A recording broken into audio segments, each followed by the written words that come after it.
Guys, sort of at a loss today. I feel like when you have a job like mine, or really just any job in general, where you're looking at a lot of different people, or like coming across a lot of different people's ideas, you come to the scary conclusion pretty quickly that the average person just does not think at all before making a decision on anything. Like for so many people, just the first thing that pops into their head, they're just gonna go with it. There's no vetting process, there's no critical thinking. As far as they're concerned, if they can dream it, they can achieve it. And I'm sure that's a great quality in some circumstances. Today's circumstance, maybe not. Now, honestly, this is one of those where I don't even really know how to introduce it. Like, I don't know what to title this video. I don't know what the thumbnail is going to be. This is just one of those instances where I saw something on the internet and I knew I had to bring it to the masses, aka you guys. What we're talking about today honestly reminds me of the stuff I used to talk about back in like 2020, 2021, you know, when I was first finding my groove on YouTube, where I pretty much exclusively talked about weird-ass clips that I found in the depths of the internet. I honestly do not remember how I used to find that kind of shit so consistently, but that's what today feels like, because today we're looking at what I think is like a competitive cheerleading routine where, for some reason, a reason I don't think I'll ever be able to rationalize, they decided to tribute a certain day in American history, a pretty infamous day in American history. And you know, there's really only so many of those. Like if you think of the most infamous days in American history over the last 100 years or so, there's probably going to be two that pop into your old thinker, and yeah, it's one of those. Now, you can probably already figure out what it is, but I'm not going to spoil it for you, just in case. Just know that it's a video that you're probably going to never forget. Before you watch that video, however, real quick, just want to remind you that if you haven't bought a limited edition August the Duck desk mat yet, you should really get on that, because come June 20th, they will never be available again. And yeah, that's a threat. That's enough of that, though. Let's not waste any more time. Let's begin. Please subscribe.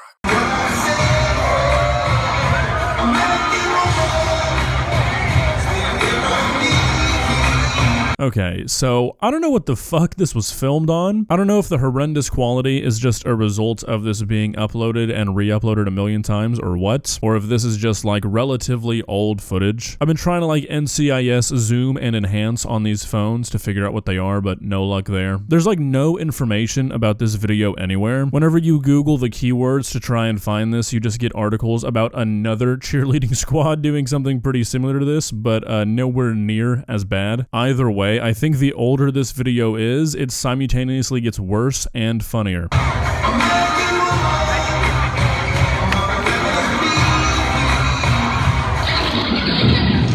Today, our fellow citizens, our way of life, our very freedom came under attack in a series of deliberate and deadly terrorist acts.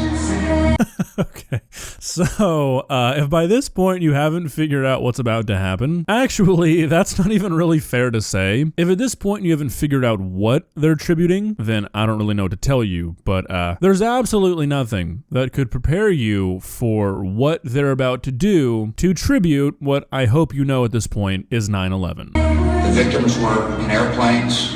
I love how you can hear somebody audibly say "what?" amongst everybody starting to murmur as they realize they're about to turn this fucking cheerleader into a missile. Do you think these two had any say in whether or not they were going to be the planes? I feel like that's definitely the worst straw to pull in this situation. Were in their offices.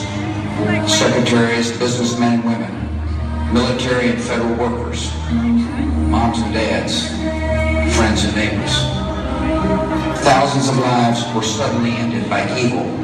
Honestly, I don't know if the amount of detail, like the amount of thought put into this, makes this better or worse. Like the fact that the first tower doesn't just immediately fall as like an artistic liberty. It's like, I just don't even know what to say here. Like having what appears to be some sort of high school cheerleading group do a 9/11 tribute, already kind of a questionable decision. To choose to go down the route of we're just gonna do a reenactment of the events that happened on that day, it's like, what the fuck was anybody involved thinking?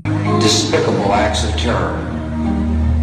The pictures of airplanes flying into buildings, fires burning, huge structures collapsing, have filled us with disbelief, terrible sadness, and a quiet, unyielding anger. Oh my god, I was so distracted watching the Pentagon get hit that I didn't even notice that they turned on a fucking fog machine after the second tower fell. Are you serious? It's like, I just don't understand the thought process because, like, what is this achieving? Anybody who's gonna be able to recognize this as a 9/11 tribute knows what happened on 9/11. If you live in America, you know what happened. If you don't live in America, you probably don't care. Like, what is anybody in this audience gaining from this reenactment? It's one thing if it's a reenactment to, like, show the brutality and, like, the reality of what happened that day, but this is clearly not that. Like, nobody's learning anything. This is not honoring anybody. This is damn near making fun of the people who died.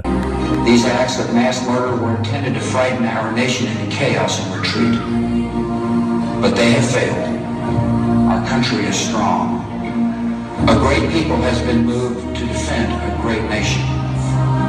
Terrorist attacks can shake the foundations of our biggest buildings, but they cannot touch the foundation of America. These acts shatter steel, but they cannot dent the steel of American resolve. Alright, so I understand, like, the sentiment behind this. Like, we rallied as a country, we didn't stay on the ground, you know, we did some questionable stuff overseas, but I feel like the imagery here, probably not the best to use. You know, two things standing tall above everything else, kinda seems like that wasn't the best choice. Again, like, I just don't really understand what the thought process was here. Obviously, post 9/11 America was kind of a weird time with all the hyper-patriotism, so I'm sure this was just a product of that, but I mean, even then, you can hear people in the crowd saying shit like, what? Oh my god, like, obviously this was not super well received. I don't really see any setting where this would have been appreciated. And like I said, when you Google cheerleader 9/11 tribute, nothing about this comes up. There's only like one source for this video on the internet. It's a single YouTube video that was uploaded like 7 months ago. I have no idea when this is from. Whenever you Google cheerleader 9/11 tribute, all you get is another controversial 9/11 tribute by some cheerleaders, which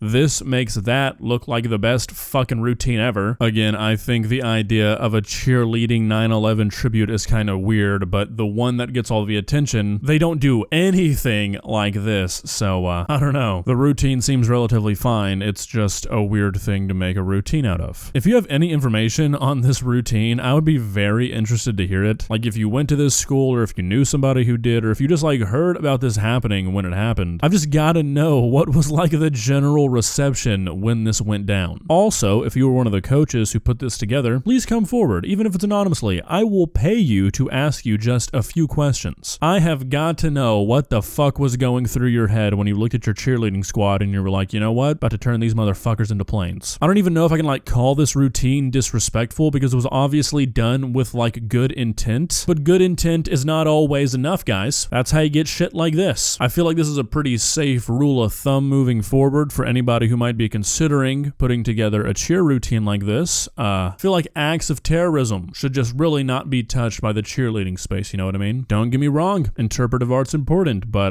when your best option is having 4 teenage girls pick up another teenage girl, she pretends to be a plane, and then they walk her into teenage girls pretending to be a building, and that's your best option, maybe you're just getting kind of fucked over by the limitations of cheerleading. Not your fault. Well, guys, what do you think? Do you think that this is the greatest 9/11 tribute this country's ever seen? It's not, in case you're wondering. I'm not gonna sit here and repeat myself over and over again, because like I've kind of said what needs to be said, but just again, what the fuck were these people thinking? Did nobody ever step in and be like, hey, so you know the part where you pick her up and she's a plane?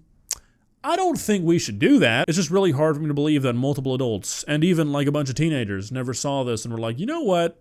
I don't think we have a winner here. Not sure. Anyways, I think that's it for today. Don't really know what else to say other than, you know, go buy a desk mat, please. I'm begging you, just do it. Yeah, I think that's it.